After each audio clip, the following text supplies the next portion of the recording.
Alors justement, vous n'êtes pas au chômage technique, mais alors pas du tout. Ah oui, Les non, fake il y a de news, la qu'il matière. pleuve, qu'il vente, c'est toujours d'actualité. Et vous revenez ce matin sur une grosse polémique qui a enflé depuis la semaine dernière autour de Ségolène Royal. Tout à fait. Tout a commencé jeudi dernier lorsque l'ex-ministre et ex-candidate à l'élection présidentielle, il ne faut pas l'oublier, Ségolène Royal, a affirmé sur le plateau de BFM TV que certains crimes de guerre commis par l'armée russe n'avaient pas eu lieu. Il s'agit du bombardement russe de la maternité de Mariupol et des viols commis lors de l'occupation de Boutcha par l'armée russe. Oui, exactement. Et je vous propose, pour commencer, d'écouter ce que dit Ségolène Royal justement sur la maternité de Mariupol.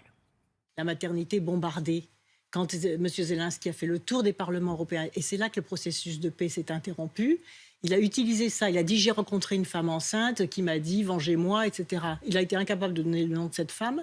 On n'a pas su le nom des victimes. Et vous pensez bien que s'il y avait eu la moindre victime, le moindre bébé avec du sang, à l'heure des téléphones portables, on les aurait eus.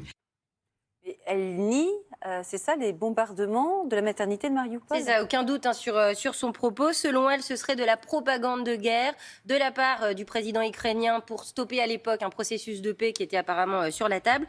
Et le fait qu'elle n'ait pas vu elle-même d'image, pour Ségolène Royal, c'est la preuve irréfutable que ça n'a pas existé. Sauf que c'est faux, parce qu'on a des images de ce Exactement, bombardement. on a des images. On va voir une photo. Si les enfants sont devant la télé, je préviens, ça peut être un petit peu choquant. Cette photo, la voici. Vous voyez, c'est une femme enceinte sur un brancard qui est blessée. Elle est en train d'être évacuée vers un hôpital. On apprendra que cette femme est décédée, que son bébé est également décédé. Cette photo, elle a été prise par des journalistes d'Associated Press, qui est une agence de presse américaine. Le photographe, auteur de cette photo, il a été récompensé ce week-end au festival Visa pour l'image de Perpignan. Donc cette image, elle existe et ce bombardement a bien eu lieu. Et cette jeune femme n'est évidemment pas la seule victime de ce bombardement. Tout à fait. Nos confrères de Check News, c'est la cellule de fact-checking du journal Libération. Eux ont réussi à interroger une médecin anesthésiste qui intervenait justement dans l'hôpital où cette jeune femme a été évacuée.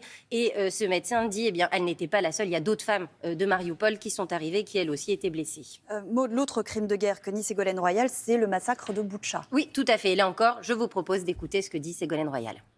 Les récits de viol d'enfants pendant 7 heures sous les yeux des parents. Mais c'est monstrueux d'aller diffuser des choses comme ça uniquement pour interrompre les processus de paix. Il propage des fake news, Zelensky Hein? Est-ce qu'il propage des fake news, Zelensky? Je pense qu'il y a une propagande de guerre, c'est bien connu.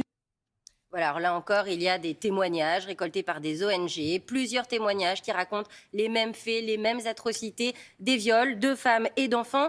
L'ONU a même publié un rapport sur les viols de la part de l'armée russe dans ce conflit ukrainien. Alors Maud, pour terminer, plusieurs personnalités politiques ont évidemment réagi à ces propos. Oui, tout à fait, de nombreuses réactions. On va voir un tweet par exemple d'Olivier Faure, le premier secrétaire du Parti socialiste, qui dit évidemment que ces crimes de guerre sont tout à fait réels et que c'est une insulte aux assassinés, aux violés et aux torturés. On a également l'eurodéputé Raphaël Glucksmann qui évoque, lui, vous allez le voir, un naufrage total de la part de Ségolène Royal. Ce n'est pas la première fois que Ségolène Royal tient ce genre de propos. Non, tout à fait. Début août, vous allez voir, Ségolène Royal avait déjà écrit un tweet dans lequel elle mettait évidemment en cause ces crimes de guerre.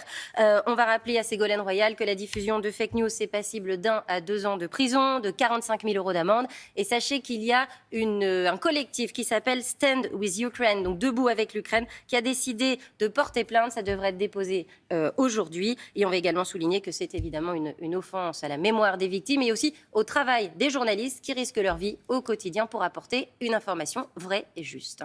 Merci Beaucoup, Maud.